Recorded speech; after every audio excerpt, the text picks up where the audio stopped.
Hello friends, ഇന്നത്തെ എപ്പിസോഡിൽ സേതുമാധവനോട് കള്ളങ്ങൾ പറഞ്ഞ് അദ്ദേഹത്തെ തെറ്റിദ്ധരിപ്പിച്ച് അദ്ദേഹത്തിന്റെ തീരുമാനത്തിൽ നിന്ന് സേതുമാധവനെ പിന്തിരിപ്പിച്ചതിന്റെ സന്തോഷത്തിലായിരുന്നു അവന്തിക. ഇതെല്ലാം കേട്ട് വെറും കളവുകളാണ് അവന്തിക പറഞ്ഞതെല്ലാം എന്ന് മനസ്സിലാക്കിയ അർച്ചന വിഷമത്തോടെ ആ നിമിഷം സേതുമാധവൻ ആ തീരുമാനത്തിൽ നിന്ന് പിന്മാറിയതിന്റെ വേദനയിൽ അങ്ങനെ നിൽക്കുമ്പോൾ അവന്തിക അർച്ചനയെ നോക്കി പുഞ്ചിരിക്കുന്നു. അപ്പോഴാണ് തിരികെ എത്തിയ സച്ചി അവരെക്കുറിച്ച് ഒരു വിവരവും അറിയാത്തതിന്റെ വിഷമത്തിൽ സന്ദീപിന്റെയും അനഘയുടെയും ഫോൺ നമ്പർ തന്റെ ഒരു സുഹൃത്തിന്റെ കൈകളിൽ ഏൽപ്പിച്ച് അവരുടെ ഫോൺ എപ്പോഴെങ്കിലും ഓണായോ, അവരുടെ ടവർ ലൊക്കേഷൻ എപ്പോഴെങ്കിലും കാണിച്ചോ എന്നറിയാനായി ജീവൻ എന്ന് പറയുന്ന തന്റെ സുഹൃത്തിനെ വിളിച്ച് അന്വേഷിച്ചു. ഇത്രയും നേരമായിട്ടും അവരുടെ രണ്ടുപേരുടെയും ഫോൺ ഓൺ ആയിട്ടില്ലെന്നും അത് സ്വിച്ച് ഓഫ് തന്നെയാണെന്നും അറിഞ്ഞതോടെ ആകെ നിരാശയിലാകുന്നു സച്ചി. എപ്പോഴും ഒന്ന് ട്രൈ ചെയ്ത് നോക്കണമെന്നും എപ്പോഴെങ്കിലും അതൊന്ന് ഓൺ ആവുകയാണെങ്കിൽ എന്നെ ഇൻഫോം ചെയ്യണമെന്നും സച്ചിയെ അറിയിച്ചുകൊണ്ട് ഫോൺ വയ്ക്കുന്നു. അതിനുശേഷം സച്ചി അതിനെക്കുറിച്ചെല്ലാം ആലോചിച്ചങ്ങനെ വിഷമിച്ചു നിൽക്കുമ്പോൾ വൃന്ദാവനത്തിലേക്ക് ആതിരയുടെയും അജയന്റെയും വിവാഹ നിശ്ചയം നടത്തുന്നതിന്റെ കാര്യം സംസാരിക്കാനായി അജയന്റെ അച്ഛനും ഭാര്യയോടൊപ്പം അവിടേക്ക് അമ്മാവനും എത്തുന്നു. ചായയെല്ലാം കുടിച്ചതിന് ശേഷം അമ്മാവൻ കാര്യങ്ങളെക്കുറിച്ച് അന്വേഷിച്ചു. അപ്പോൾ വിവാഹം ഉടനെ നടത്താനാണല്ലേ നിങ്ങളുടെ തീരുമാനം?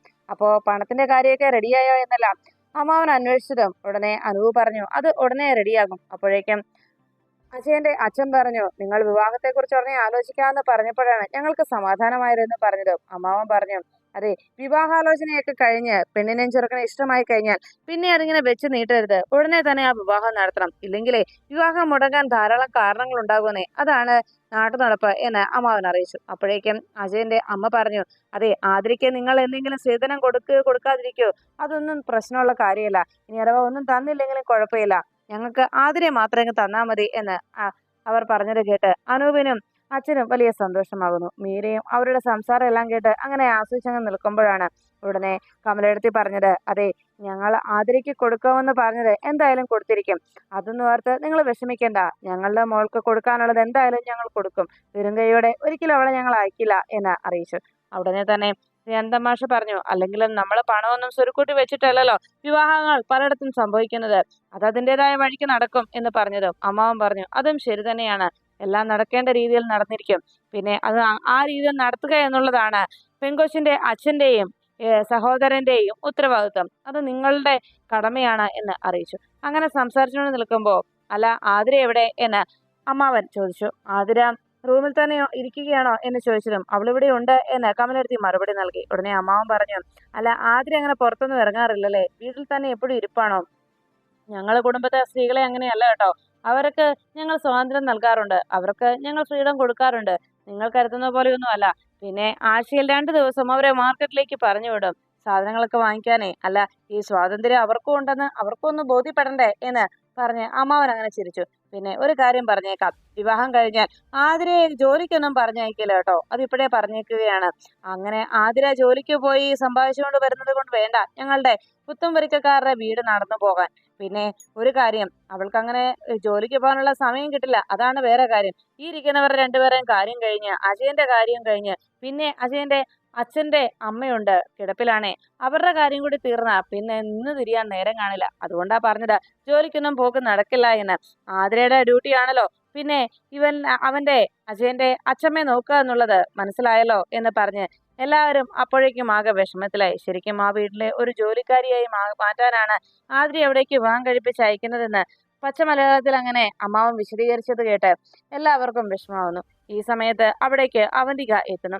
അവന്തിക അകത്താരോ വന്നിട്ടുണ്ടെന്ന് മനസ്സിലാക്കിയതോടെ വേഗം അകത്തേക്ക് കയറി വരുമ്പോ ഉടനെ തന്നെ അമ്മാവനും മറ്റുള്ളവരും പറഞ്ഞു അതെ, എന്തായാലും ശരി, വിവാഹത്തെക്കുറിച്ചൊക്കെ നമ്മൾ സംസാരിച്ച സ്ഥിതിക്ക് ഇനി പെൺകൊച്ചിന് കൊടുക്കുന്ന കാര്യങ്ങളെക്കുറിച്ച് നിങ്ങൾ വേഗം ഒരു തീരുമാനത്തിലെത്തണം കേട്ടോ എന്നിങ്ങനെ അമ്മാവൻ പറയുമ്പോൾ അവിടേക്ക് അവന്തിക വന്നെത്തിയത്. അവന്തിക വന്നതും അയ്യോ ഇവിടെ ഗസ്റ്റ് ഉണ്ടായിരുന്നോ, ഞാൻ അറിഞ്ഞില്ല, എന്നാ ഞാൻ പിന്നീട് വരാം എന്ന് പറഞ്ഞ് അവന്തിക പോകാൻ തുടങ്ങുമ്പോൾ മീര പറഞ്ഞു പോകണ്ട, ഇത് അജയന്റെ വീട്ടുകാരാണ്, വിവാഹം ഉറപ്പിക്കുന്ന കാര്യം പറയാൻ വന്നതാ, ഇങ്ങോട്ട് കയറി വാ എന്ന് പറഞ്ഞ് അവന്തികയെ ക്ഷണിച്ചു. ഉടനെ അനൂപ് താൻ ഇരുന്ന ചെയറിൽ നിന്ന് എഴുന്നേറ്റിട്ട് പറഞ്ഞു ഇങ്ങോട്ട് ഇരുന്നോളൂ. അങ്ങനെ അവന്തികയെ അവിടെ ക്ഷണിച്ചിരുത്തിയതിനു ശേഷം അവന്തികയെ മീര പരിചയപ്പെടുത്തി. അതെ, ഇത് ഇവിടുത്തെ അർച്ചനയുടെ ഭർത്താവിന്റെ ഏട്ടന്റെ ഭാര്യയാണ് എന്നറിയിച്ചു.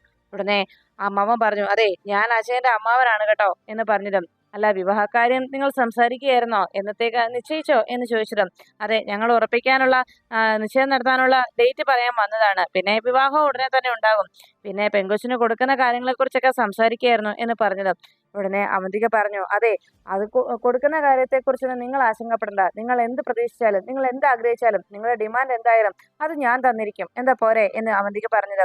ഉടനെ അനൂപ് പറഞ്ഞു, അയ്യോ അതൊന്നും വേണ്ട. അപ്പോഴേക്കും ദയാനന്ദ മാഷൻ പറഞ്ഞു, അതെ, അതൊന്നും വേണ്ട അവന്തിക. ഉടനെ തന്നെ അവന്തികയോട് ദയാനന്ദ മാഷൊക്കെ അങ്ങനെ പറയുന്നത് കേട്ട് അജയന്റെ അമ്മാവൻ പറഞ്ഞു, അല്ല, നിങ്ങൾ എന്തൊക്കെ പരിപാടി പറയുന്നത്? ഒരാളിങ്ങനെ വാ നിർത്തി തരാമെന്ന് പറയുമ്പോ അത് രണ്ട് കൈ നീട്ടി സ്വീകരിക്കുകയല്ലേ ചെയ്യേണ്ടത്? നിങ്ങളത് വേണ്ടെന്ന് പറയുന്നു. അതെ, എന്തായാലും ഞങ്ങളുടെ കാര്യം പറയാം. ഒരു സ്ത്രീധനമായിട്ട് ഒരു 25 പവനിൽ കുറയാതെ നിങ്ങൾ തരുമെന്നാണ് എന്റെ പ്രതീക്ഷ. പിന്നെ പണമായിട്ടാണെങ്കിൽ 10 ലക്ഷത്തിൽ കുറയില്ലെന്നാണ് ഞങ്ങളുടെ ഒരു വിശ്വാസം എന്നൊക്കെ പറഞ്ഞത്. ഇതെല്ലാം കേട്ട് ആകെ ഞെട്ടലോടെ ദയാനന്ദ മാഷും അനൂപും പരസ്പരം നോക്കുമ്പോൾ ഉടനെ അവന്തിക പറഞ്ഞു, ശരി, നിങ്ങൾ ഈ പറഞ്ഞ അത്രയും തന്നെ ഞങ്ങൾ സ്ത്രീധനമായിട്ട് തന്നിരിക്കും. എന്താ പോരെ എന്ന് ചോദിച്ചതും അമ്മാവൻ ചോദിച്ചു, സത്യമാണോ മോളെ എന്ന് ചോദിച്ചതും അതെ, സത്യം തന്നെയാണ്. അപ്പോഴേക്കും ഉടനെ അമ്മാവൻ പറഞ്ഞു, അങ്ങനെയാണെങ്കിലുണ്ടല്ലോ നിങ്ങൾ രക്ഷപ്പെട്ടുവല്ലോ. കാരണം നിങ്ങൾക്ക് ഈ വീട് പിന്നെ ബാങ്കിൽ കൊണ്ടുപോയി പണയപ്പെടുത്തേണ്ട ആവശ്യമില്ലല്ലോ എന്ന് അമ്മാവൻ അറിയിച്ചു.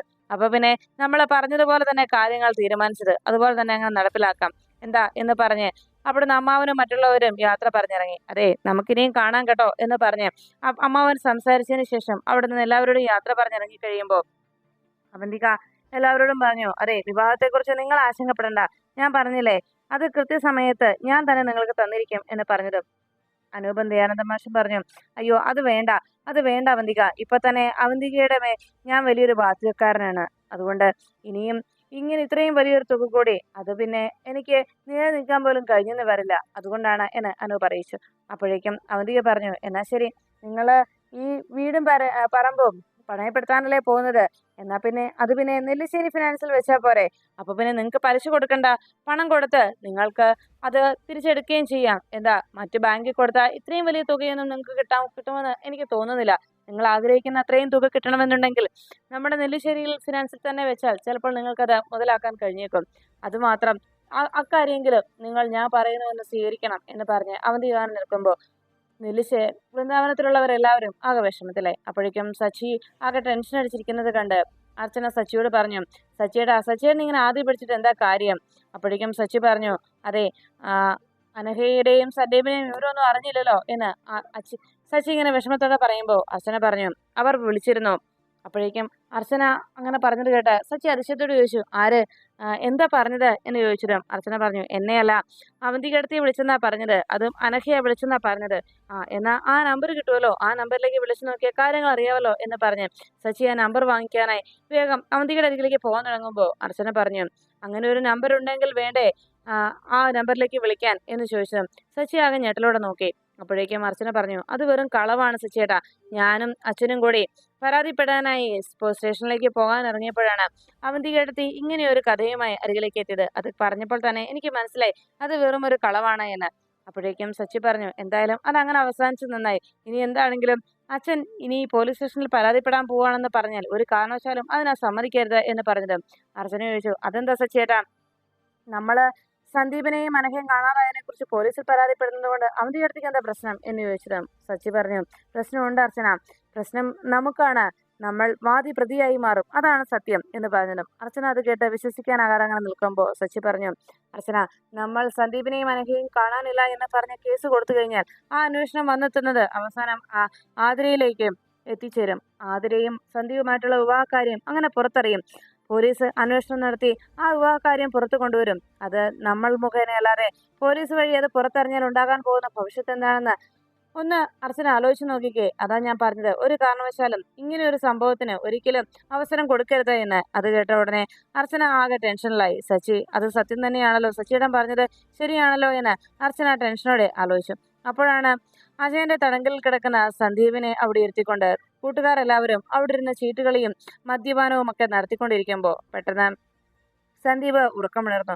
സന്ദീപ് അവരോട് പറഞ്ഞു, അതെ, എനിക്കൊന്ന് വാഷ്റൂമിൽ പോകണം. അപ്പോഴേക്കും അതിലിരുന്ന് ഒരുത്തൻ പറഞ്ഞു, അതെ, നിന്നെ ഞങ്ങൾ ഇവിടേക്ക് കൊണ്ടുവന്നത് തടങ്കിൽ നിർത്താനാണ്, നിന്നെ അല്ലാതെ ബാലപാടിയിൽ കൊണ്ടുവന്നതല്ല. നിനക്ക് ശൂശു വെക്കാൻ പോകുമ്പോൾ ശൂശുവിന് പോകണമെന്നും ഭക്ഷണം കഴിക്കണം തോന്നുമ്പോൾ ഭക്ഷണം തരാനും താരാട്ട് പാടണമെന്ന് പറയുമ്പോൾ താരാട്ട് പാടിത്തരാനും ഒക്കെ ഞങ്ങൾ നിന്നെ ഇവിടെ കൊണ്ടുവന്ന് നിർത്തിയിരിക്കുന്ന ബാലപാടിയല്ലെന്ന് പറഞ്ഞില്ലേ?